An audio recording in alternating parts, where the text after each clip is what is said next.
Mike Paralek here to entertain you with the help of a Eddie Money song that I discovered from 1978. Give me some water, 'cause I shot a man on the Mexican border. Cuckoo water. Oh yeah, good old H2O. As in, oh yeah, cuckoo water. I love these packages that they used to make CDs in. The cases are 100% made from recyclable. They call them playlists, but they're made from 100% recyclable material. But what's cool is I'll find a cassette tape of the same artist, like this one, Eddie Money, Life for the Taking, 1978, and I'll cut a slit in here so I can make this out of the tape and then slip the disc I make and the artwork from the cassette tape into there. And I got a Eddie Money's Greatest Hits and the 1978 album, Life for the Taking. In case you haven't realized by now, I'm not like other human beings. So they sent us home early today from work because it's rough out there, ice. And I had to break ice off my car before I pulled it in my garage because I didn't want too much water all over my garage floor. So I broke up the one. By the time I got home, the body had warmed up a little bit, so I just kind of banged on the car to break up all the ice on it and then swish it off. Anyways, I was thinking today about people that will... I've heard of from my mom. I'm not going to go into detail who she was talking about because that's beside the point. But there are people that'll use their 401k money to buy a $55,000 car they like, and then when they realize that they're going to have to pay taxes on that, and they can't do that, and then they go from yay to, oh my God, what happened? Because they don't understand tax laws. And these are the same kind of people that George Carlin talks about in some of his stand-up things in the past. These are the same kind of people that will, do something like that, lose everything because they don't understand tax laws, and then spend the rest of their life talking about how the government cheated them out of money. Like my father. Oh, by the way, one good thing about having a falling out with my father is he'll leave me alone for a couple of weeks. Finally, the other day he called me. I was like, hey, you're still alive, huh? Yeah.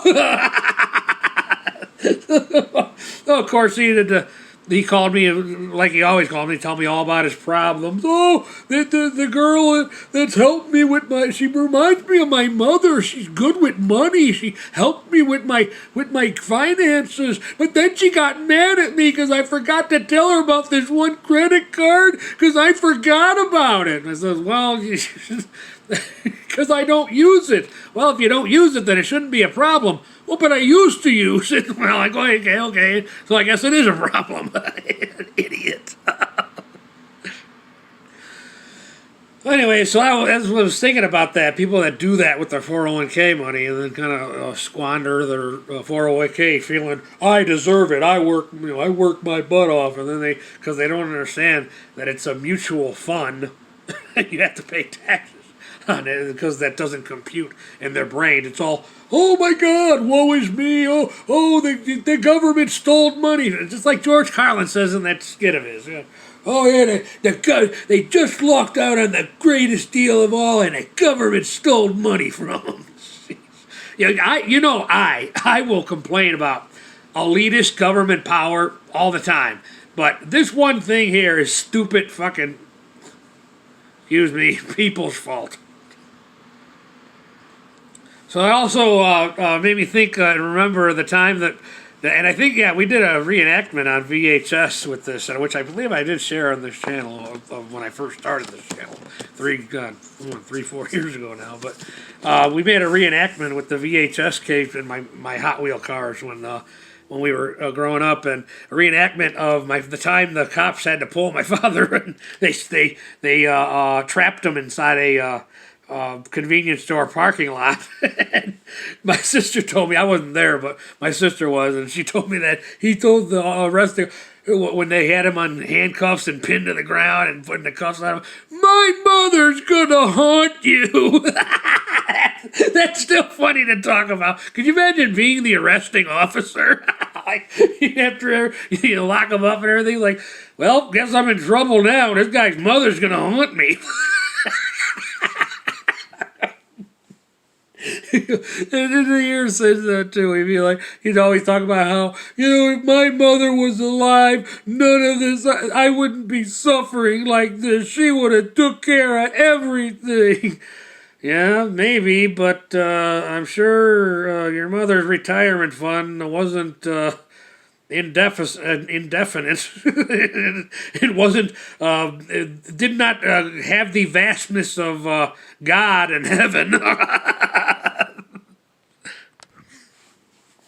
And then I have an uncle that is made a good living for himself and everything. And one time, as a gift, he bought myself and my father concert tickets to see Ringo Starr when I was like 10. And because of that, he went from being the rich bastard who wants to be buried with his money to an okay guy. And then when I was 11, and then he wanted concert tickets for me to see Paul McCartney, and that time he was like, no, that was a gift. I'm not doing that again. It's not a everyday common occurrence.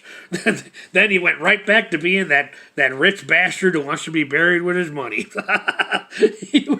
When I was a child, he'd always talk about, oh yeah, he does rich people's money. Yeah, he's a rich bastard. He's Jack Nicholson's personal accountant. And then years later, this would stick in my memory as a child, and years later, I actually got the truth from the horse's mouth at my now deceased cousin's wedding reception. I asked him straight out, I said, are you Jack Nicholson's personal accountant? And he's like, no. What it was I met him at a party. Like, okay, to intelligent human beings, that scenario makes more sense.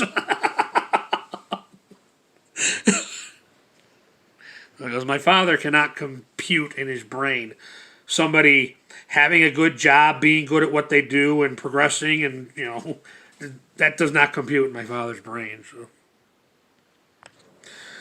anyway, with this little bit of surplus time, maybe I'll go ahead and finish watching Congo tonight. Turns out I don't have it on DVD, so Mike Perlak, thank you for your time.